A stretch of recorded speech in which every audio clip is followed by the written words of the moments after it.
आप सब पर सलामती हो। मैं यासिर रशीद हूँ और आप मेरा वीलॉग देख रहे हैं। शायद हुकूमत को सुकून आ गया होगा, शायद कलेजे में ठंड पड़ गई हो गई, शायद कल कारकुनान को गिरफ्तार करके आगे का मंजरनामा सारा सही कर लिया होगा। पाकिस्तानी मईशत का पहिया सही समत में घूम चुका होगा।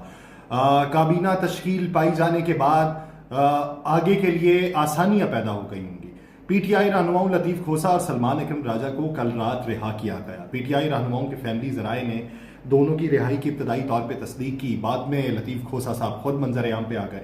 लतीफ़ खोसा और सलमान अकरम राजा को पुलिस ने एहतजाज करते हुए गिरफ्तार किया था और रात गए उन्हें रिहा कर दिया गया। गुज़श्ता रोज़ लाहौर में इंतखाबात में मुबैना धांधली के खिलाफ और मुल्क के तूल ओर्स में रैली के दौरान पाकिस्तान तहरीक इंसाफ के बेशतर रहनुमा गिरफ्तार हुए, जिनमें मरकजी क़यादत में लतीफ़ खोसा, सलमान अकरम राजा, रुकन पंजाब असम्बली हाफिज़ फरहत अब्बास, इसके अलावा MP मियाँ हारून अकबर, मियाँ महमूदुर रशीद के बेटे को शादमान में रैली से हिरासत में लिया गया और मुख्तलिफ शहरों में इसी तरह का मंजरनामा सामने आता रहा।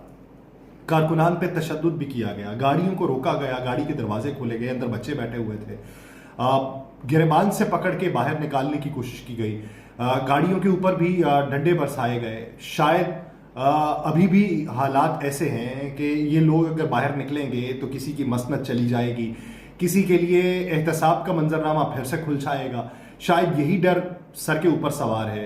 लतीफ़ खोसा साहब कहते हैं 4 हलकों का ऑर्डर करवा लें, दूध का दूध और पानी का पानी हो जाएगा। उन्होंने कहा इस्लामाबाद के किसी हलके का ऑर्डर करवा लें, ख्वाजा आसिफ नवाज, शरीफान चौधरी के हलकों का ऑर्डर करवा लें। उन्होंने ये भी डिमांड की है कि 9 मई से लेकर 8 फरवरी तक के मामलात के लिए एक कमीशन कायम किया जाए, क्योंकि अवाम ने यह बताया है कि बानी पीटीआई ही अवाम का लीडर है। बानी पीटीआई की एक ही शर्त है कि 4 हलकों का ऑडिट करवाएं। अच्छा, मजमूई तौर के ऊपर पाकिस्तान तहरीक इंसाफ के वो अफराद जो सुन्नी इत्तेहाद काउंसिल में चले गए, वो ये क्लेम करते हैं कि 70 नशिस्तें हमारी छीनी गई हैं, लेकिन वो 4 हलकों की बात कर रहे हैं, नवाज शरीफ, खान चौधरी और इस्लामाबाद की किसी सीट का। इसके अलावा वो कहते हैं कोई शर्त नहीं है। उन्होंने ये भी कहा है जिसने फ्रॉड किया उसके खिलाफ आर्टिकल 6 का मुकदमा दर्ज होना चाहिए। मेरा असेंबली में पहला ही ये बिल होगा और हम इजलास शुरू नहीं होने देंगे जब तक ये मामले हल नहीं होते। उन्होंने ये भी बात की है कि ये डंडा शाही से हुकूमत नहीं कर सकते, ये पुरअमन रहने का हक नहीं छीन सकते। उन्होंने कहा कि मैं खुद मुतासिर हूं, मेरे साथ भी जुल्म हुआ, हम सब MNA और MPs ने इकट्ठा होना था, हमने GPO चौक से पंजाब असम्बली तक पुरअमन एहतजाज रिकॉर्ड कराना था। ये जाली हुकूमत जो है ये फॉर्म 45 और 47 की रद्दोबदल का नतीजा है और इसीलिए इनके औसान खता हुए पड़े। अच्छा, कल के दिन जब मैंने बात की शाह महमूद कुरैशी साहब की साहबजादी से, मेहरबानू कुरैशी से, तो वो ये कहती हैं कि मेरे ड्राइवर को गिरफ्तार करने की इन्होंने कोशिश की है, लेकिन हम लोगों ने अपने ड्राइवर को छुड़वा लिया है। लतीफ़ खोसा साहब कहते हैं कल इन्होंने 6 मुकदमात लाहौर में दर्ज किए हैं, इस्लामाबाद, सिंध, पंजाब में अलग अलग कानून है। उनका मुझ पर FIR दर्ज की और ड्रामा किया कि ये गैर कानूनी गिरफ्तारी है। 5 दहाइयों पर मुहित कानून से वाबस्ता हूं, मुझे 6 घंटे महबूस रखा गया है। पुलिस खुद भी माजूरी का इजहार कर रही थी कि हमें सिर्फ हुक्म है। इसी तरह मुल्तान में भी वो क्लेम करते हैं कि पुलिस ने ये कहा कि हमें हुक्म है लेकिन हम ये करना नहीं चाहते। लतीफ़ खोसा साहब कहते हैं साद रफ़ीक को कहा कि बहुत मेहरबानी कि तुमने असलियत दिखा दी। साद रफ़ीक ने कल फ़ोन करके कहा कि मेरा इसके साथ कोई ताल्लुक नहीं है। 6 घंटे बाद मुझसे 20,000 का मचलका लेके छोड़ने का कहा गया। मेरे ड्राइवर और मेरी गाड़ी को किसी दहशतगर्दी के मुकदमे में डाल दिया। इतवार का दिन था, कोई सड़कें ब्लॉक नहीं की, ना ही कोई तोड़ फोड़ की, किसी के पास कोई असलहा मौजूद नहीं था। अगर ये एहतजाज का हक नहीं देना तो मान लीजिए कि माजी में आपने गलतियां की हैं और माजी की हुकूमत ने आपके ऊपर नर्म हाथ बरता था।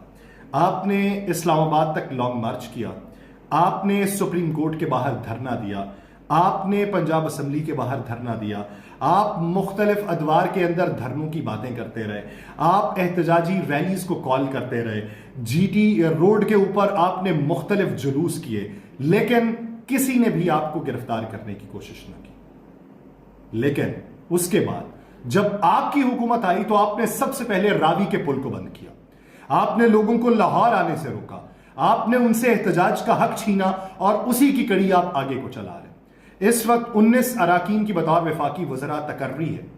शहबाज शरीफ साहब की जानिब से सदर मुमलिकत को इब्तदाई तौर पर तजवीज़ भिजवाई गई थी और वह नाम अब सामने आ चुके हैं कि वफाकी वज़रा कौन कौन है। ख्वाजा आसिफ, फैसल इकबाल, राना तनवीर, आज़म नज़ीर तारड़, चौधरी सालिक हुसैन, अब्दुल अलीम खान, वज़ीर आज़म की समरी के अंदर जाम कमाल, अमीर मकाम, अवैस लगारी, अताउल्लाह तारड़, खालिद मकबूल सिद्दीकी, कैसर अहमद शेख और रियाज पीरज़ादा को भी वफाकी काबीना में शामिल करने की तजवीज़ दी गई थी। उसके अलावा अहद चीमा, मोहम्मद औरंगज़ेब, इसहाक डार, मुसद्दिक मलिक और मोहसिन नकवी को भी वफाकी काबीना का हिस्सा बनाने की दरख्वास्त की थी। अब इसमें जो नॉन इलेक्टेड हैं उनको सेनेटरशिप के लिए आगे बढ़ाया जाएगा, क्योंकि आप सिर्फ 6 महीने तक किसी को वफाकी वजीर बना सकते हैं। मोहम्मद औरंगज़ेब साहब जो हैं, ये काबीना की जो कमेटीज हैं उनकी सरबराही नहीं कर सकते।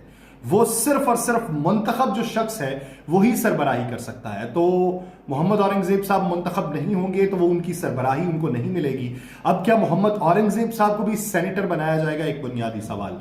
कैसर अहमद शेख साहब का नाम वफाकी वजीर के लिए है। कैसर अहमद शेख अपने आप को वजीर खजाना का उम्मीदवार कहते हैं। कैसर अहमद शेख साहब से जब कल मेरी बात हुई है तो मैंने उनसे ये कहा कि इसहाक डार साहब भी नहीं है और आप भी नहीं है, आपका नाम भी नहीं है। तो उन्होंने कहा बैंकर्स ही आते रहे। उन्होंने शौकत तरीन साहब का हवाला दिया, शौकत अजीज साहब का हवाला दिया, माजी के और हवाले दिए कि बैंकर्स को लाया जाता रहा है।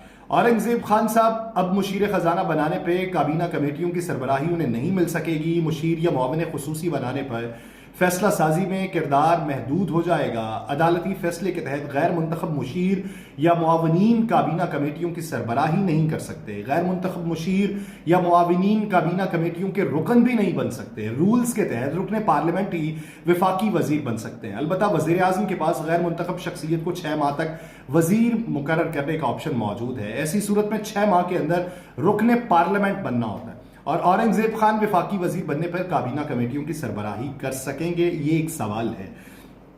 काबीना कमेटियों की सरबराही कौन करेगा? ये फैसला वजीर आजम करेंगे। वजीर आजम काबीना कमेटियों की सरबराही खुद भी कर सकते हैं या किसी भी वजीर को चेयरमैन बना सकते हैं। लेकिन सबका इत्तेहादी दौर में कोई मुशीर या मुआविनीन खुसूसी काबीना कमेटी का सरबरा नहीं था। इत्तेहादी दौर के अंदर कोई मुशीर या मुआविन खुसूसी काबीना कमेटियों का रुकन भी नहीं था। मुशीर और मुआविनीन खुसूसी को खुसूसी दावत के ऊपर इजलासों में मदऊ किया जाता था और रूल्स के तहत रुकने पार्लियामेंट ही वफाकी वजीर बन सकते हैं। अब इसमें इख्तरा निकाली गई, इख्तरा माजी में भी निकाली गई थी पाकिस्तान तहरीक इंसाफ की हुकूमत में भी, कि उन्होंने 6 माह तक के लिए शौकत तरीन साहब को बनाया था वजीर और शौकत तरीन साहब को बाद में सेनेट का इलेक्शन भी लड़वाया गया था। लेकिन बात यह है कि जब आप एक दूसरे के मुखालिफ हों, आप एक दूसरे के खिलाफ इकदाम उठाने की बातें करते रहते हो। जिस तरह बिलावल भुट्टो जरदारी साहब से एक सवाल किया गया, मरियम नवाज साहिबा के जब वो साथ थे तो उनसे सवाल किया गया कि ये आपको लाड़काना की सड़कों पे घसीटना चाहते थे, लाहौर की शाहराहों पे घसीटना चाहते थे, आप इनको लाडला कहते थे, तो अब ये पैचअप क्या है? वो लाडलापन क्यों मर चुका है? वो आपकी बातें क्यों मर चुकी हैं? तो वही बातें माजी वाली दोहराई गई कि देखें जी, मौजूदा सेटअप में मुल्क की बेहतरी के लिए काम करना चाहते हैं। ये जो चीजें, ये क्या अवाम के जहनों पे अच्छे तौर पे नक्श होंगी? कतई तौर पे नहीं होंगी। अब इस वक्त देख लीजिए मुल्क के चारों सूबों के अंदर जिस तरह महंगाई के हालात हैं, रमजान मुबारक का आगाज हो रहा है और महंगाई की मारी अवाम जो है वो सड़कों पर भी नहीं आ सकती, वो एहतजाज भी नहीं कर सकती। शायद ये उस अवाम को पैगाम देने के लिए ये गिरफ्तारियां की गई हैं कि अगर इन लोगों को एहतजाज का हक नहीं है, अगर ये रुकने पार्लियामेंट भी गिरफ्तार किए जा सकते हैं तो तुम लोग भी किए जा सकते हो। एहतजाज के लिए सड़कों पर निकलने का ना सोचना। अभी तक ये तमाम मखलूत हुकूमत के ओहदेदार यही बात करते हुए दिखाई देते हैं कि मुश्किल फैसले करना पड़ेंगे और मुश्किल फैसले में हमें मुश्किल फैसले लेते हुए महंगाई का सामना करना पड़ सकता है, लेकिन वो इस्लाहाती तौर के ऊपर होगा। इस्लाहाती तौर के ऊपर आप अवाम को रिलीफ कब देंगे? अवाम की नब्ज पे हाथ कब रखेंगे? हमने मुश्किल दौर, मुश्किल वक्त और नाजुक मोड़ से गुजरते गुजरते 76 साल गुजार दिए, लेकिन आज भी हमें यह लगता है कि हम सन 47 वाले दौर में हैं। हमने 1947 से लेके फॉर्म 47 तक का सफर किया, उसमें बहुत से नशेबो फराज हमें देखने को मिले, लेकिन अवाम की नब्ज पे हाथ रखता कौन हमें दिखाई दिया? अवाम के नारे लगाते तो सभी दिखाई दिए, अवाम के लिए बोलता कोई दिखाई नहीं दिया। आने वाले दिनों के अंदर क्या آپ جب بات کرتے ہیں کہ صدر زرداری جو ہیں وہ مفاہمت کے لیے مشہور ہیں، وہ مفاہمت کے بادشاہ ہیں، ایک طرف صدر زرداری کا انتخاب ہو رہا ہو، ایک طرف ان کی حلف برداری ہو رہی ہو، اور دوسری طرف آپ سڑکوں پہ احتجاج کرنے والوں کی گرفتاریاں کر رہے ہوں، تو کون سی مفاہمت ہوگی؟ کس کے ساتھ بیٹھ کے بات کریں گے؟ کس کو اپنے ساتھ میں لائیں گے؟ پولیٹیکل سٹیک ہولڈرز کو ساتھ میں لا کے کون سی بہتری آپ نکالیں گے؟ جب آپ دوسروں کے اوپر مسلط ہونے کی بات کریں تو پھر ساتھ بٹھانے کے لیے تیار کوئی نہیں ہوتا۔ آپ یہ کہتے ہیں کہ 2013 سے لے کے انہوں نے دھرنوں کی سیاست کی ہے، تو آپ نے ان کی حکومت میں کیا دھرنوں کی سیاست نہیں کی؟ آپ بھی کرتے رہے، لیکن آپ کے اوپر کوئی ڈنڈا نہیں اٹھاتا تھا۔ آپ مخالف کے اوپر ڈنڈا اٹھانے کی روش کو جو اختیار کر چکے ہیں، یہ روش آپ کی بہتری کے لیے بھی نہیں ہوگی، عوام کی بہتری کے لیے بھی نہیں ہوگی۔ مجھے دیجیے اجازت، اللہ کے بعد۔